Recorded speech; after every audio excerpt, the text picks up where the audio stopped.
Hello guys, welcome to my channel. So after installing this update, that is KB5064081, if the Wi-Fi is not working, then please follow the steps shown in this video.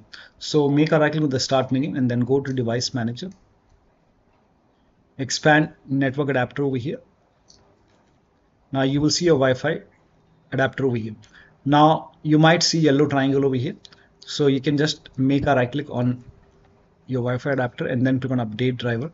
Click on browse my computer for drivers, then click on let me pick from a list of available drivers on my computer, and then you can select your adapter over here. You might see 2-3 driver over here, so you can try the oldest one and then you can click on next and then you can install. And after the installation, now restart your computer, and after the system restart you can connect to your Wi-Fi and then check. So you can connect to your Wi-Fi and then you can check. Still not working. In that case, make a right click on the start menu, device manager, and this time expand network adapter once again, and then make a right click on Wi-Fi adapter, and this time click on uninstall device. Click on uninstall device.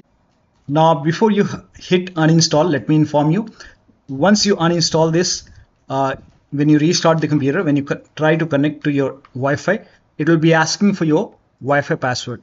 So make sure that you have this Wi-Fi password when you try to connect, and then click on uninstall over here. Do not put a check on attempt to remove the driver for this device. Do not put a check over here. Keep it unchecked and then click on uninstall. Now after the uninstall, now when you uninstall it, it will be asking for your Wi-Fi password. So make sure that you have your Wi-Fi password. Now restart your computer, and after the system restart, you can try to connect. So I'm not restarting now, but you make sure that you restart your computer. And after the system restart, you can click on the Wi-Fi icon and then select your Wi-Fi. And then when you try to connect, it will be asking for your password. So enter the Wi-Fi password, and you should be able to connect. Now still not working. In that case, you can uninstall this update.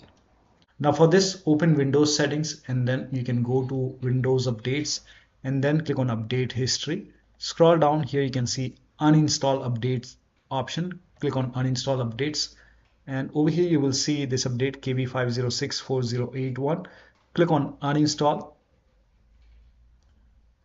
and here you can see uninstall this update. Uninstalling updates may put your PC at risk. So if you agree, click on uninstall and let the uninstall complete. So over here you can see the uninstall is complete. Now you have to click on restart now. Restart is must after this. Now after the system restart, go to Windows update once again and turn off this option which says get latest update as soon as they are available. Turn this off and then pause the update. Click on pause over here. You can pause the update for maybe 1 week or 2 weeks. You can select the period which you want, because if you don't pause it, that update will install automatically. And this is how you can uninstall it. Now in future, whenever you want to install update, you can always click on resume updates, and that should help you to install latest updates. So one of the steps shown in this video should help you to get the Wi-Fi working. So that'll be all. Thank you so much for your time, and please like this video and subscribe to my channel.